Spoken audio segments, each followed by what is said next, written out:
Jesús Reyes es uno de los abogados de inmigración más importantes y efectivos de la Florida, con proyección a todos los Estados Unidos. El éxito conseguido en los más variados casos de inmigración aprobados lo consolidan como uno de los abogados más confiables del país. Llame ahora mismo al 1-888-MI-GENTE, lo que es lo mismo que 1-888-644-3683.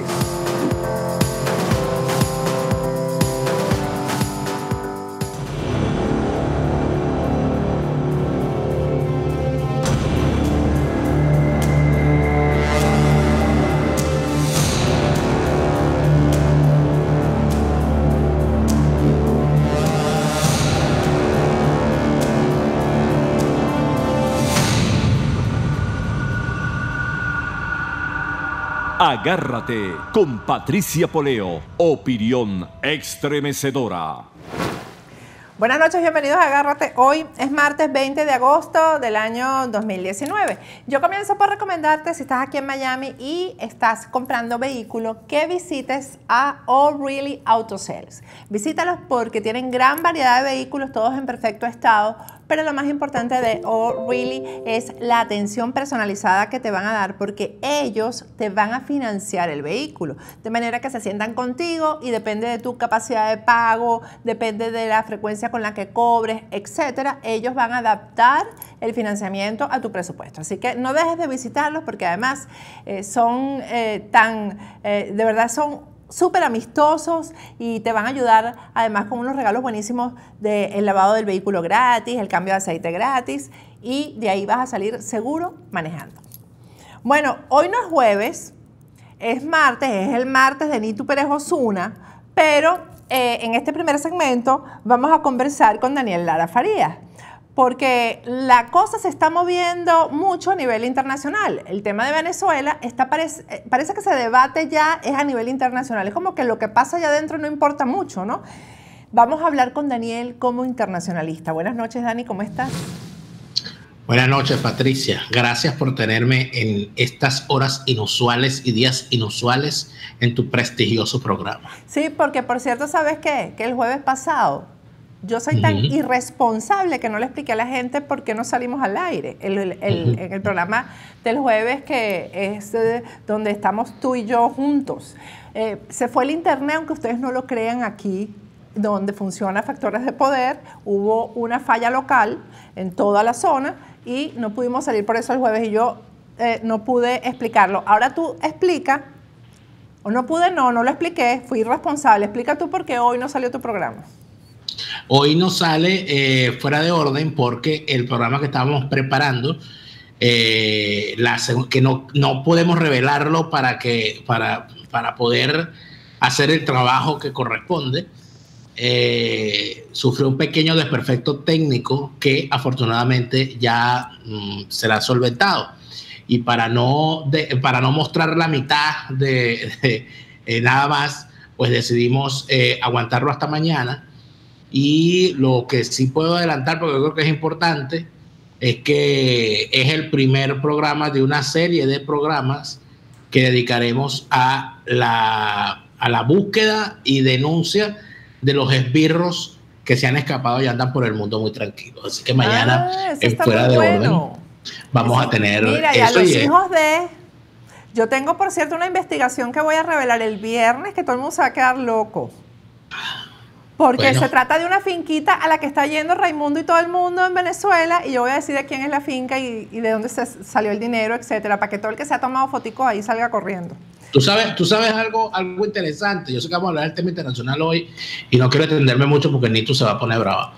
Pero tú sabes que una de las cosas interesantes que se debería empezar a destapar es el uso que se le está dando a sitios emblemáticos de recreación en manos del Estado por parte de estos personajes del régimen, que para salvarse del repudio de la gente cuando van a un sitio público, y para salvarse también del que dirán, porque no pueden justificar el dinero que gastan para hacer sus fiestas de francachela, bueno, se han tomado ellos esos lugares. Uno de ellos es el Hotel Humboldt en el Ávila, y las posadas, algunas posadas en Los Roques, en Galipán. ¿Y en Galipán? En Galipán, algunas posadas en Galipán e inclusive de forma ilegal se han asignado o han comprado propiedades en Galipán para hacer eso. Ahí tiene una vivienda Villequitas, Ernesto Villegas. Ahí denunció un chavista, denunció al señor Pedro Carvajalino por hacer fiestas y francacheras en el Hotel Humboldt. E inclusive sacó este periodista Miguel Salazar en la denuncia que tiene permanente contra Pedro Carvajalino. Se pelea entre chavistas, que a mí me divierte mucho, el monto total de las facturas en dólares que se gastan en esas francacheras. Entonces, estas cosas también, obviamente, toman tiempo recopilar los datos, pero al final todo sale a flote, de verdad. Pero todo eso es en dólares, además, ya todo estamos hablando de dólares. Aquí no hablamos de bolívares, eso ya no existe, ya nadie habla de los bolívares. Solamente se habla de los bolívares, o se habló hoy en la Asamblea Nacional de Bolívares.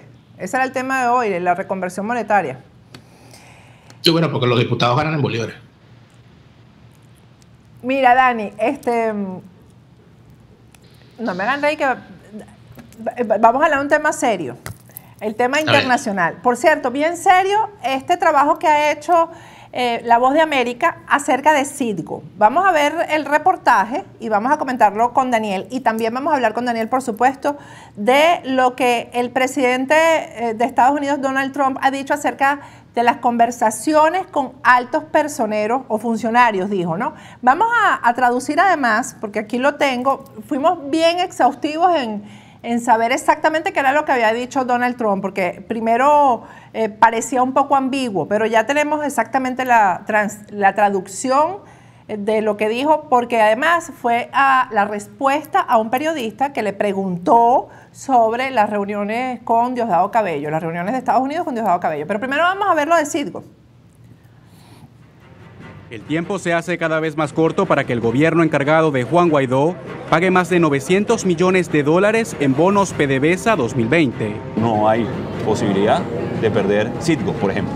Pese a que el reciente decreto del presidente Donald Trump blinda en gran parte el patrimonio venezolano, excluye la responsabilidad que tiene Venezuela de pagar el bono PDVSA 2020 a acreedores extranjeros, quienes tienen como garantía el 50.1% de la empresa. En palabras del abogado Ross Dahlen, ya está prácticamente en sus manos y el bono no es pagado.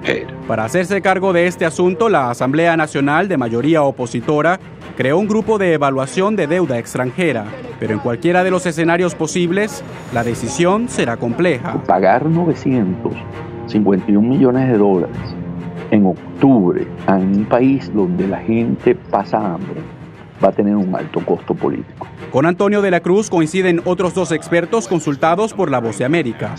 De la Cruz considera que los fondos congelados por el gobierno de Estados Unidos servirían como una fuente potencial de pago, pero este abogado cercano a ambas partes lo pone en duda. No creemos que haya suficiente dinero congelado en esas cuentas para cubrir todo eso. En abril, el Departamento del Tesoro de Estados Unidos autorizó al Parlamento venezolano a que hiciera uso de 71 millones de dólares de esos fondos para pagar parte de los bonos que adeudaba a los acreedores. En esta oportunidad, un escenario factible sería refinanciar la deuda, algo que no escapa de la complejidad, según el experto Richard Nephew. En última instancia, la refinanciación de la deuda es bastante complicada, aunque es posible que eso sea permitido siguiendo el interés de Estados Unidos en que los tenedores de bonos estén al menos algo satisfechos y la oposición aún tenga un activo. No pagar continúa siendo una posibilidad, pero a la vez el escenario menos recomendable y posible según los expertos. Denunciamos ante el mundo que es una operación de crimen organizado transnacional. Todo esto ocurre bajo la mirada de protesta del gobierno en disputa de Nicolás Maduro, que ha catalogado los movimientos realizados por Guaidó y su respaldo estadounidense como una estafa mundial. Jorge Agobián, Voz de América, Washington. Por cierto, siempre le digo, el periodista que hizo este trabajo es venezolano, hace un excelente trabajo en Washington, es de Sarasa, Estado Guárico, y la verdad es que se desempeña muy bien, ha hecho una investigación importante, ha consultado con expertos, Daniel, que ni siquiera hablan español, que en conclusión lo que dicen es que en octubre hay que pagar los 900 millones y punto, no hay para dónde agarrar. Así es. Entonces, es aquí donde entran las grandes discusiones. ¿A quién le creemos? ¿A qué experto le creemos? Hemos caído prácticamente en la dictadura de los expertos y sobre todo de expertos que utilizan un lenguaje normalmente dirigido como al mundo académico y a la explicación financiera, pero nadie le explica a la gente. Y los temas de la deuda, los temas de las finanzas, los temas de la política monetaria son cosas tan complejas que han sido muy pocos, escasos los políticos venezolanos dedicados, ojo, no técnicos, políticos, dedicados a la actividad política partidista que han sabido entender este tipo de temas. Yo puedo nombrar a 2 o a 3 de la vieja escuela. Hay de Castillo de López, que manejaba el tema presupuestario y de Contraloría y de Finanzas de una forma muy importante, dirigente copellana, ex senadora. Carmelo Lauría, que venía del sector financiero y que tenía, al igual que Teodoro Pekov, estas 3 personas, políticos con conocimiento de la materia, para bien o para mal, no estoy diciendo ni que sean buenos ni que sean malos, los estoy nombrando, tenían una particularidad que eran capaces de comunicar y hablarle a la gente del común sobre el tema económico. Entonces mi pregunta es, ¿dónde están los que van a explicar las medidas duras que hay que tomar cuando se constituya el gobierno de transición? ¿Quién lo va a explicar? O sea, ¿quién va a explicar las medidas que hay que tomar? ¿Quién va a explicar si se paga o no se paga? ¿Quién va a explicar si se va a default o no se va a default? Entonces es allí donde entramos en el terreno difícil. Uno puede respetar muchísimo a Ricardo Jaume, uno puede respetar muchísimo a Moisés Naín, uno puede respetar muchísimo a Fernando Martínez Mótola, pero si algo puede decirse del equipo de técnicos que estuvieron en el gobierno de Carlos Andrés Pérez, es que su principal y manifiesta incapacidad fue el no saberle explicar a la gente lo que estaban haciendo. Utilizar un lenguaje enrevesado y prácticamente decirle a la gente, bueno, mire, nos vamos a morir de hambre, pero un ratico nada más. Así no se explican las cosas. ¿Quién le va a explicar al país lo que significa Citgo? Si no se pagan estos bonos, alguien tiene que explicárselo al país. Pero es que además octubre está a la vuelta de la esquina, Daniel. O sea, cuando llegue octubre es dentro de mes y medio. ¿Ah? Octubre es dentro de mes y medio. Por eso. Y si llega la fecha, porque hasta ahora lo que se le ha dicho oficialmente al país es que Citgo no está en riesgo. Claro, lo que pasa es que también habría que saber de qué tamaño es el riesgo y hasta qué punto ese riesgo se convierte en real para el venezolano común. Porque no se le ha explicado al venezolano común, al venezolano que está en Venezuela buscando cómo demonios consigue alimentos con lo que gana, al venezolano que anda de banco en banco buscando efectivo. No se le ha explicado qué tiene que ver él con esos bonos y con Citgo. Por eso es que en Venezuela de Televisión hacen fiesta esos pobres diablos diciendo y barajeando una cosa que ellos tampoco entienden. Porque ellos tampoco entienden. Fíjate que inclusive por ahí hubo un pobre muchacho, un indigente de estos de la comunicación, al cual pusieron a decir que el que cobraba los intereses de los bonos en Europa era yo. Inclusive se atrevió a dar cifras y dijo que aparte de eso, que me pagaron, que lo que me pagaron te lo entregué completo a ti. Sí, el que dijo que tú pagabas $45,000. Yo pagaba 50 y no sé cuántos $1,000 y que eso eran los intereses y que entonces que eso yo se lo pagaba factura después. Entonces, ese tipo de barbaridades, ¿verdad?, te revela que esos locos tampoco saben de qué demonios están hablando, que los que se encargaron, por cierto, ahorita, porque aquí, cuando se habla de cinismo, busquen a Delcy. Delcy dice, esto es una acción criminal transnacional, pero hija, si tú eres un delincuente, hermana de un delincuente, y cuando te ves en el espejo de una delincuente. Un delincuente transnacional, porque a quien secuestró era un ciudadano americano, un ciudadano de los Estados Unidos. Pues. Representante de una transnacional en Venezuela. Entonces, mejor que se calle. Pero el planteamiento es el siguiente. porque es que los que saben del tema en el chavismo son los que se han dedicado a robar asesores reales. El Tobías Nóbrega, el Hernández Berens, el Manuel Barroso, el Pérez Abad, todos esos delincuentes, esos malandros, el Rafael Ramírez, esos son los que se dedicaron a esa materia. Entonces, el asunto aquí es el siguiente, que la gente sigue sin entender qué es lo que está pasando aquí. Una cosa tan sencilla como decirle a la gente, mira, la deuda que nosotros tenemos significa que la van a pagar tus hijos, tus nietos y tus bisnietos. Una cosa como esa. Por ejemplo. Esa deuda, esos bonos son del gobierno de Maduro, ¿no? Eso es lo que yo no termino. ¿Ah? Esos bonos son del chavismo en pleno. Por eso, pero entonces eso es legal. O sea, eso fue legitimado por la Asamblea Nacional. Bueno, pero es que ven acá, Patricia, es que el problema es peor. Porque es que esta vorágine de los bonos, de las notas estructuradas y de todas estas cosas, vienen siendo el desastre que anunció precisamente en el año 97-98 el entonces diputado Carmelo Lauría con respecto al famoso canje de bonos Brady por bonos globales. En aquel momento se descubrió que el ministro de Hacienda de la época, Luis Raúl Matos Azócar, había anunciado, le había dicho, había filtrado la información de que el Estado le iba a comprar, iba a refinanciar la deuda, es decir, que a todo el que tuviese bonos Brady les iba a ofrecer bonos globales. Y eso evidentemente convirtió al bono Brady, como van a dar bonos globales al que tenga bonos Brady, déjame salir a comprar bonos Brady para ganar menos reales. Evidentemente ese tipo de informaciones no se puede, no, es información privilegiada. Eso lo descubrió la comisión que encabezó la investigación y eso lo descubrió Carmelo Lauría. Cuando tenían listo a Raúl Matos Azócar para destituirlo con una moción de censura, Henry Ramos Alú, por orden, porque aquí están los mismos, por orden de Luis Alfaro Ucero, luego de un pacto entre Alfaro Ucero y Caldera, le salvaron la cabeza a Matos Azócar y luego Caldera lo sacó del cargo. Desde ese momento, yo recuerdo claramente, y lo que hay que buscar en la prensa y buscar en las hemerotecas, de cómo Carmelo Lauría dijo, esta deuda que estamos canjeando hoy, ni mis nietos la van a poder pagar. La generación de mis nietos, decía Carmelo Lauría, la generación de mis nietos va a cargar con esta deuda. ¿Qué fue lo que ocurrió? Bueno, que llegaron los malandros estos, que son más malos que un dolor. Entonces, los tipos llegaron, ¿verdad?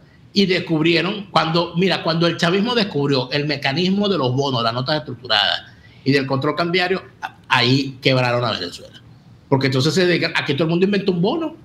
En el chavismo todo el mundo, cada ministro inventó un bono, cada ministro inventó un canje, cada ministro le cambió, sacó un bono de valor facial distinto. Entonces aquí unos vendieron el del 2015, otros vendieron el del 2020, otros vendieron el del 2030 y otros vendieron el del 2050. Y andan por ahí tan tranquilos. Y entonces nadie hace la denuncia. ¿Dónde está la acción del gobierno interino para capturar donde quiera que se encuentre a Tobías Nóbrega? Al cual nadie menciona. Está en Portugal. Él está en Madeira. Bueno, habrá que irlo a buscar a Madeira. A ver si con los reales que se robó, que montó una panadería. Pero aquí hay una cantidad de gente que se debe mencionar. Todos los ministros del área de finanzas, del chavismo, deberían estar presos.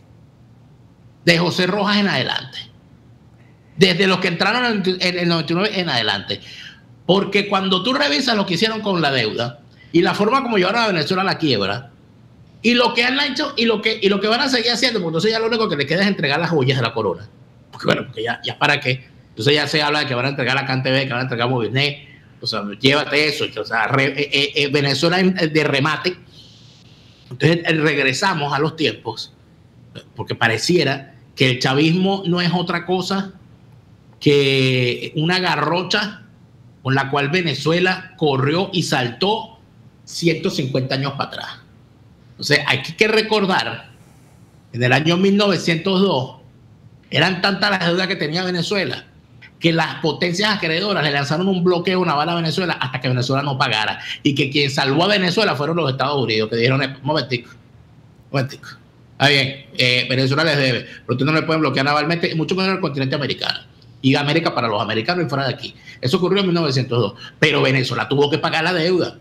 Y el gran logro de la generación política que acompañó a Juan Vicente Gómez fue cuando Juan Vicente Gómez, de forma simbólica, dijo que logró dejar claro que Venezuela no tenía ni un bolívar de deuda, que logró pagar 100 millones de bolívares de la época en la deuda que arrastraba Venezuela desde la época de la independencia.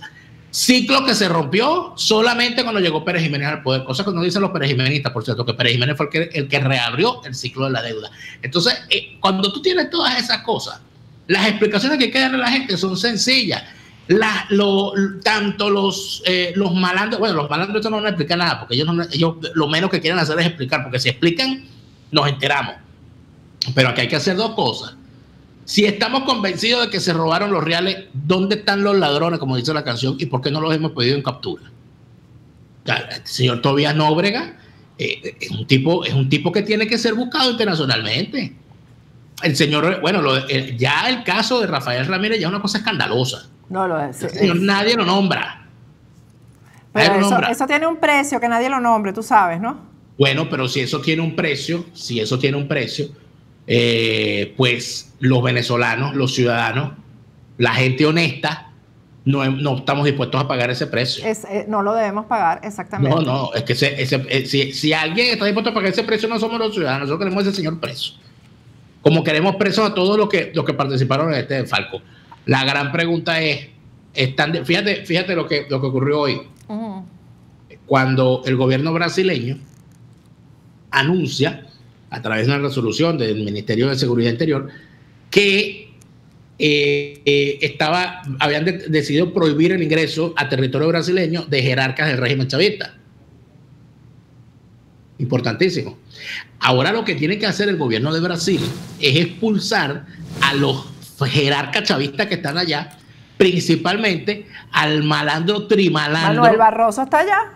De Manuel Barroso, que fue uno de los que saqueó Cadivi y que tiene el cargo de agregado militar del chavismo en Brasil. Sí, señor. Y los militares allá en Brasil se entienden con Manuel Barroso. Bueno, siendo así, entonces que nos digan cómo es la cosa. Deberían empezarlos a sacar. Todos esos asuntos, todos esos temas, todas esas situaciones, alguien las tiene que explicar.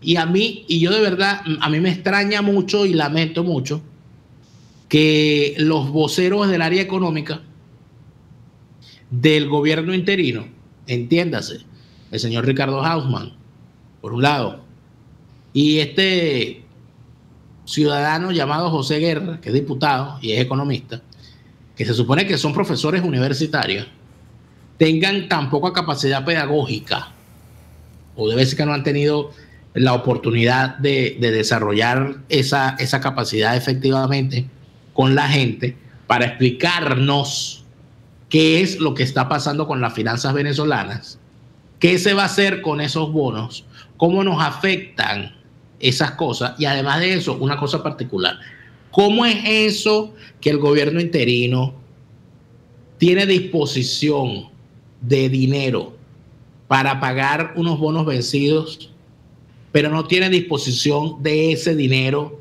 para solucionar asuntos urgentes que le atañen al propio gobierno interino? Por ejemplo, el pago de salarios de los diputados. Por ejemplo, el establecimiento de condiciones apropiadas para el trabajo de los embajadores que han sido reconocidos en más de 50 países. Por ejemplo, lo relacionado a las acciones militares y las acciones de seguridad que tienen que hacerse en la frontera. Por cierto, antier se cumplieron 3 meses o 2 meses del Cucutazo. No tenemos información, no ha pasado nada. Bueno, eso está en manos de la Fiscalía de Colombia. Ajá. Pero yo sí creo que el embajador... ¿Y los involucrados? No solamente eso, es que bueno, está señalado Sergio Vergara y lo acaban de nombrar en el gobierno interino en una comisión también, en una, o sea, lo vuelven a nombrar, lo ratifican, pues. Y es obvio que la gente que está involucrada en lo del Cucutazo fue designada por Sergio Vergara. Esas son las cosas que yo no entiendo. No, sí se entiende sencillo, que es que en Venezuela el tema de la corrupción y de la impunidad siguen siendo fundamentales. Pero no debe ser, o sea... Pero no debe ser, pero para que no sea, lo que hace falta fundamentalmente es presión ciudadana. O sea, la gente no puede dejar creer. Mira, yo me acuerdo la que se armó cuando yo dije públicamente en mi programa de radio junto a Neomar Hernández, aunque quien lo dijo fui yo, que cuando se estaba recogiendo la firma para el revocatorio, que al final no se hizo en el 2016, que el haber nombrado a Juan Carlos Caldera como representante de la Mesa de la Unidad ante el CNE era garantía de que el referéndum revocatorio no se iba a hacer, porque si un personajito fue capaz de dejarse grabar en un video recibiendo piches 20,000 bolívares en un sobrecito y de paso prometiendo reuniones a cambio de más, evidentemente es completamente maleable a las presiones dentro del CNE para los relacionados al referéndum revocatorio. ¿Y qué ocurrió? No se hizo el revocatorio. ¿Por qué? Bueno, porque sea que lo tenían cuidando era a ese sátrapa. Entonces, cuando tú tienes algo como eso, entonces, no, bueno, la comisión, imagínate tú, comisión ¿de qué fue que lo nombraron a él? En la comisión de la renegociación de la deuda, ¿fue que lo nombraron a él? Yo no sé, él está en una... Ah, sí. Pero imagínate. Yo no entiendo, yo realmente no entiendo, o sea, no hay más nadie. Se perdió esa deuda. No hay más nadie. Yo creo que este reportaje que ha hecho Jorge Agobián, específicamente el que aquí difundimos, porque además yo tengo que decirle, mucha gente no tiene por qué saberlo, La Voz de América es un medio de comunicación que pertenece al gobierno de los Estados Unidos. Es decir, ahí no hay G2 cubano, ahí no hay enchufados, ahí no está metido Maduro, eso pertenece al gobierno de Estados Unidos y todo lo que se ha dicho ahí es estrictamente cierto y lo ha dicho un periodista serio como Jorge Agobián. Entonces eso merece una respuesta, Daniel. O sea, lo que salió ahí, lo que se ha dicho ahí merece una respuesta con respecto a lo de Citgo. Mira, vámonos a lo de Donald Trump porque no lo quiero dejar por fuera. ¿A qué crees tú que se debe esto? Por ejemplo, Donald Trump ha propuesto, porque yo no sé si la palabra será proponer o, bueno, ha puesto sobre la mesa la oportunidad o la posibilidad, mejor dicho, de rodear a Venezuela, digamos, la frontera, las costas venezolanas, con buques de la Armada de los Estados Unidos. Eso es digamos... un bloqueo naval. ¿Cómo? Un bloqueo naval. Un bloqueo naval, exactamente eso. Pero además hoy un periodista le preguntó a Donald Trump acerca de las reuniones de Estados Unidos con Diosdado Cabello. Y Donald Trump respondió específicamente: estamos en contacto, estamos hablando con varios representantes en Venezuela. No quiero decir quién, pero estamos hablando a un nivel muy alto. Ayer a mí me parece, hay gente que dice que Diosdado lo negó rotundamente. Yo no vi a Diosdado negando esto rotundamente. Daniel, ¿cómo ves tú esto? ¿Cuáles son las fichas que está jugando Estados Unidos con todo esto? Bueno, yo entendí que una de las frases que... Yo no vi la intervención de Diosdado Cabello, pero sí me hicieron llegar una frase donde el señor dijo que si él iba a hablar algo con los Estados Unidos, lo haría en nombre del pueblo de Venezuela. Por supuesto, la frase es un desatino, porque para que Diosdado Cabello represente alguna vez al pueblo de Venezuela, bueno, para empezar tiene que haber una hecatombe, ¿no? Y en segundo lugar, creo que no calza en eso. Pero con respecto a lo que ha dicho Donald Trump, yo pienso que hay que ceñirse al hecho de que fueron palabras. Yo prefiero esperar las acciones.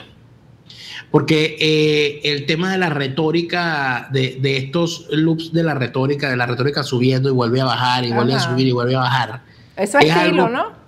Es algo que es preferible, ¿verdad? Esperar que baje para que cuando baje analicemos si cuando estaba arriba era cierto. Lo que sí está claro, lo que sí está más que claro, lo que sí está meridianamente claro, y no me voy a cansar de decirlo, es que el chavismo está derrotado económicamente, políticamente, socialmente, culturalmente, porque no hay, en el mundo hay, o sea, la Revolución Cubana se puede dar lujo de decir que culturalmente tienen algunos logros. ¿Por qué? Bueno, porque tú vas caminando por alguna calle de Alemania, o por alguna calle de Europa, o por alguna calle de Asia, o por alguna calle de África, y te vas a encontrar por lo menos una persona con una franela de Che Guevara. No hay en el mundo una persona fuera de Venezuela de forma voluntaria, y inclusive en la propia Venezuela tampoco hay gente de forma voluntaria llevando una camisa con la cara de Chávez, o con la cara de Diosdado, o con la cara de Nicolás Maduro, menos. Culturalmente y a nivel inclusive retórico, a nivel del relato, o sea, de contar una historia que le crean, también han sido derrotados. Hoy en el mundo entero Venezuela es sinónimo de hambre, es sinónimo de crimen, es sinónimo de presos políticos. Entonces, ¿tú estás de acuerdo con Guaidó? Lo que dijo Guaidó entonces sí es coherente, que ellos están derrotados, pero todavía nosotros no hemos ganado. No, es peor. Lo que pasa es que los asesores de lenguaje del señor Guaidó, me parece que les ha ido muy bien a esos asesores de lenguaje, entrenando a mises, pero no es lo mismo una mis que un presidente. Mira, aclara ahí que no es Andy Salandio, ¿viste? Para que no vayan a creer que es Andy.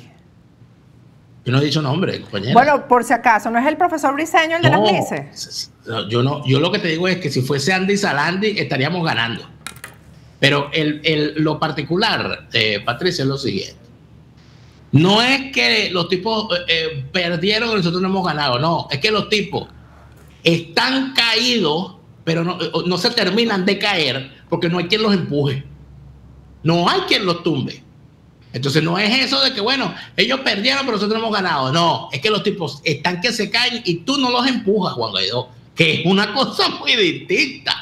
Entonces hay un solo plano en el que el chavismo no está derrotado. Está derrotado económicamente, políticamente, culturalmente, en el nivel retórico, en el nivel del discurso, en el nivel social, en las bases sociales, a nivel del relato. Entonces están derrotados, pero no están derrotados militarmente. Entonces, ¿qué estamos haciendo nosotros para que esa derrota militar del chavismo sea posible? Bueno, entonces él lo reconoció, pues Guaidó reconoce que eso no ha ocurrido. Mira, la noticia que me acaba de pasar producción, el Parlamento Nacional aprobó el nombramiento de los miembros de las juntas directivas y juntas administrativas ad hoc de Pequiven, CBG y Monómeros Colombo Venezolano. ¿A qué te suena Monómero? Bueno, no sé, a Manuel Rosales pidiendo contrato, pero revisa la lista, no te nombraron a ti por casualidad y ninguna. No, obviamente. No, porque no tiene que estar pendiente, porque aquí no te lo digo, ¿sabes por qué? Porque me he enterado de gente a la cual han nombrado en cargo y son los últimos que se enteran, que lo llaman y le dicen, mira, que te nombraron en tal cargo. Y dicen, no, chico, a mí no, sí, que te nombraron.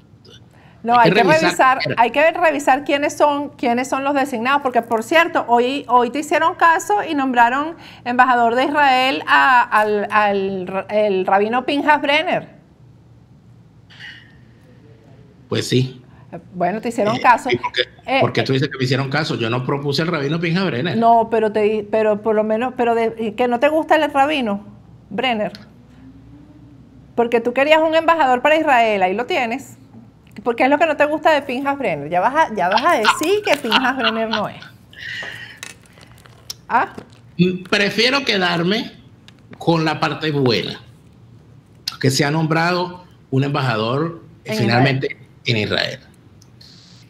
Mira, sin embargo, con todo el respeto que le tengo yo al rabino Pinhas Brenner, yo no estoy de acuerdo, por supuesto, con el nombramiento de personas con ministros de ningún culto en ningún cargo de este tipo. Además de esto, es necesario saber que ese nombramiento de una persona que tiene una fe religiosa que lo mantiene atado, obviamente, como debe ser, a el país en el cual está siendo designado, evidentemente, a la hora de defender los intereses de Venezuela y de Israel, está perfectamente claro que él, por naturaleza básica de ser ministro de un culto vinculado a ese país, tiene sus convicciones muy alejadas de los lineamientos que debe tener un país como Venezuela al manejo de las relaciones. O sea, ¿tú te refieres que eso sería como nombrar a Nicolás Maduro embajador en Colombia, más o menos? Eso sería como nombrar, por ejemplo, a un sacerdote embajador en el Vaticano. O sea, no lo puede hacer. O sea, no es que no lo pueda hacer, es que no es. Creo que quizás hay más arraigo de un rabino con Israel que de un sacerdote católico con el Vaticano, incluso. Bueno, no sabes, bueno, depende del que nombres, pero en todo caso, por ejemplo, cuando tú ves este asunto de pasa que aquí es donde vuelve entonces otra vez el tema y me van a disculpar, pero cada vez se hace más clara la necesidad de nombrar un gabinete en el exilio, como sea, pero nombrar un gabinete, tú no puedes seguir nombrando embajadores sin tener un canciller. Porque un canciller que conozca el tema y que maneje el asunto, para que no le pasen estos strikes. Mira, bueno, igual el jueves tenemos nuestra conversación porque los dos nos vamos de vacaciones, no juntos, no, tú te vas por tu lado, yo por el mío. Con Europa bajo costo me voy yo, ¿con quién te vas tú? Yo me voy, ¿con quién me voy a ir? ¿Con quién se va uno de vacaciones? ¿Ah? Con el carro de Lola. Yo me voy de vacaciones y tú también, entonces el jueves tenemos que conversar antes de irnos de vacaciones porque no sabemos el país que vamos a encontrar cuando regresemos, así que... Bueno, pero nosotros nos vamos, hay que decirle, nos vamos de vacaciones porque si ocurre lo que ocurre, y no vamos a estar desconectados de las redes, ocurre lo que ocurra, estaremos ahí. Estaremos, sí, por eso no me voy tan lejos. Así que no, bueno, y tú siempre estás conectado desde donde estés, así que bueno. El jueves hablamos, Dani. Gracias. Gracias a ti. Acuérdate que para donde te vayas de vacaciones, independientemente de lo que hagas en las vacaciones, la felicidad está contigo porque podrás regresar a tu programa tranquila. Ya ves, no regresa. Eso es lo importante. No lo puedes olvidar nunca. Mira, tú sabes que esta mañana estaba leyendo un mensaje tuyo inspirador y dije, ay, qué bonito este mensaje de Dani. Y terminó como tú terminas siempre. La cosa, tal vez uno termina riéndose. Sí, no, dije, porque no tiene que... No importa, era algo así como, no importa el problema que tengas. Si tú te quieres despertar con ánimo y quieres empezar tu día bien por encima de los problemas que tengas, nunca olvides que Chávez se murió y no vuelve. Eso es una forma de levantarle el ánimo a la gente. Y yo me debo a mi público. Ahora eres motivador. Sin duda. Life coach. Está bien. Gracias, Dani. Chao. Vamos a ir a un corte, al regreso. Creo que viene Nitu Pérez Osuna, porque hoy es su día, no es el día de Daniel. Pero primero te quiero recomendar, si te quieres comer una parrillita aquí en Miami, tienes que ir a Piamonte. Ve a Piamonte. Aquí estamos esperando que venga Daniel Lara Farías a visitarnos para llevarlo a Piamonte, Miami, porque la cantidad que sirven en Piamonte es bien generosa y el precio, pero muy cómodo. Así que tienes que ir a Piamonte cuando tengas celebraciones de mucha gente, cumpleaños, es el sitio ideal. La comida es realmente deliciosa y tienen unos postres muy ricos preparados en casa por Sweet by Rose. Vamos a un corte y al regreso seguimos con Agárrate.